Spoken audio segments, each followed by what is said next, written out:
Hi, it's Katie Haler from the Naked Scientist team here. I hope you're doing okay. I figured we might all enjoy a bit of cheering up at the moment, so here's a giggle for you. Recorded back in early March for our Cambridge Science Festival event, before the current lockdown measures were put in place, Cambridge University physicist and science stand-up comedian Fran Chader-Day treated us to one of her comedy sets.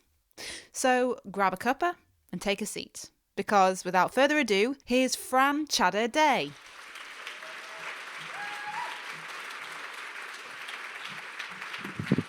Hello. Thank you all for coming. Thank you, Katie. This is really wonderful.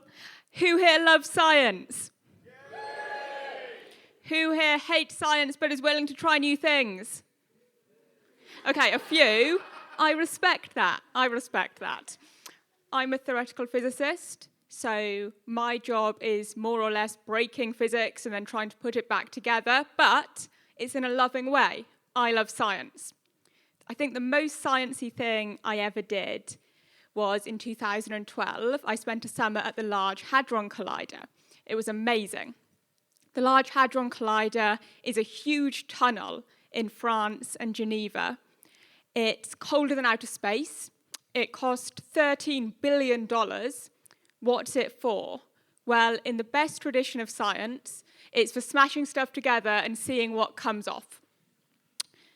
My job was to try to find a way to stop bits of kind of gunk and dust falling from the beam pipe into the beam of protons. It was incredibly glamorous, obviously. I think they figured it out now. But what I really remember about the Large Hadron Collider is their hydrogen tank. The Large Hadron Collider smashes protons together at incredibly high energies. And all of those protons come from a small tank of hydrogen gas that's just sitting in the center of a huge hall in the accelerator complex. You know, you can go and look at it, you can go up to it and touch it. It's not well guarded, it turns out. And I thought this was totally amazing. You know, you've got this very normal, boring gas, and you accelerate it, you put it through some magnetic fields, and suddenly it discovers the Higgs boson. Because hydrogen is a proton with an electron orbiting around it. You heat it up, the electron falls off, you have a proton to smash together. And suddenly, thousands of scientists are spending their careers trying to find out what on earth is going on. And I think this story really encapsulates science and what science is for me, because the Large Hadron Collider is an amazing experiment, and the proton collisions are amazing. But science is just as much about that hydrogen gas and how it's accelerated and how it's ionized, and about the Alps and about all of the chairs in CERN and really everything. But I think in the eyes of the media, one issue is that some things are more sciencey than other things. You know, brains are sciencey, stars are sciencey, quantum mechanics is sciencey, but something like a table isn't sciencey. But I think the amazing thing about physics is that the particles and the laws of physics inside the stars and inside your brain and inside the table are the same. It's protons, neutrons, and electrons in various configurations obeying the same laws. So why do they behave so differently? Why doesn't the table shine? Why doesn't the table experience existential dread? And that is what physics is really about. You know, I would like to see something like The New Scientist publish an article entitled 10 Key Differences Between a Supernova Explosion and a Fork. When I was younger, when I was a teenager, I was a member of a gym. I'm not anymore, of course, terrible idea. But the young people's group in this gym was called Supernovae. And the slogan on all the t-shirts and stuff was Supernova, definition, a bright young star. Now, this definition is 2/3 correct. And at undergraduate level, that's a 2-1, so it's not bad.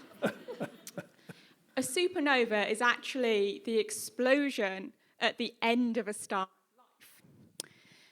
Now, anyone here who speaks Latin and is just not sufficiently in awe of my expertise as a theoretical physicist might say, but, hang on a minute, supernova has new in the name. The name is new star. Well, there's a reason for this. One of the many things I hate about astronomers is that they've been going since the dawn of time. You don't need any special equipment to do astronomy, you just need to look up. They've been going since the dawn of time, and they never update the name for anything. Because a supernova is so bright, typically you can't see the original star with the naked eye, but you can see the supernova explosion. So it appears like a new star in the sky. And hence we are stuck with a name for it that is explicitly wrong. I wish the New Scientist would publish an article entitled 10 Key Differences Between a Supernova Explosion and a Fork, but they're not returning my calls. So I wrote one. Right. 10 key differences between a supernova explosion and a fork. Number 1, a supernova is in space, whereas most forks won't be for the foreseeable future. Number 2, a supernova lasts for a few weeks, but forks usually last much longer. Number 3, a supernova produces a lot of neutrinos, but forks hardly any. Now, neutrinos are very light particles. They're a crucial part of our understanding of particle physics, but they barely interact with anything. There are literally trillions of neutrinos going through your body as we speak. Try not to get too distracted by it. We have 7 more differences to go through. Number 4, a fork exhibits the Pauli exclusion principle through interactions of phonons and other quasi-particles, whereas a supernova exhibits the Pauli exclusion principle through electron and neutron degeneracy pressure. Number 5,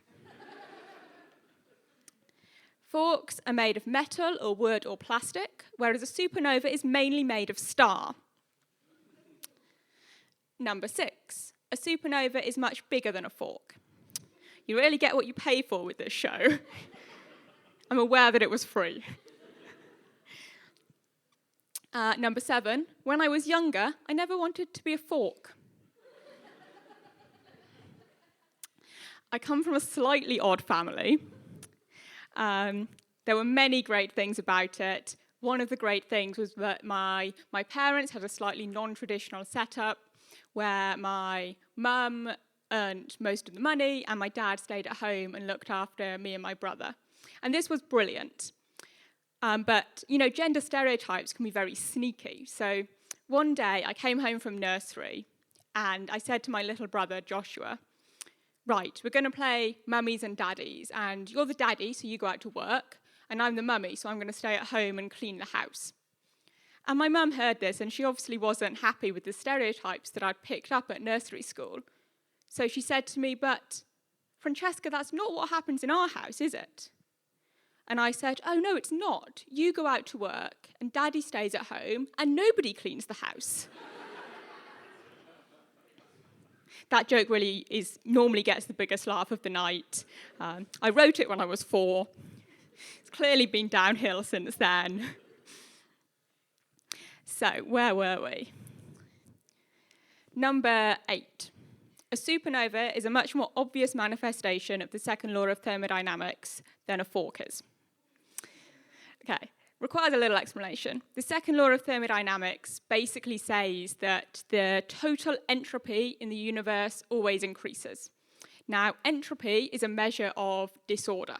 So a messy bedroom has more entropy than a tidy bedroom. So when you're told to tidy your bedroom, this is excellent. You are fighting the second law of thermodynamics. And you have to do it.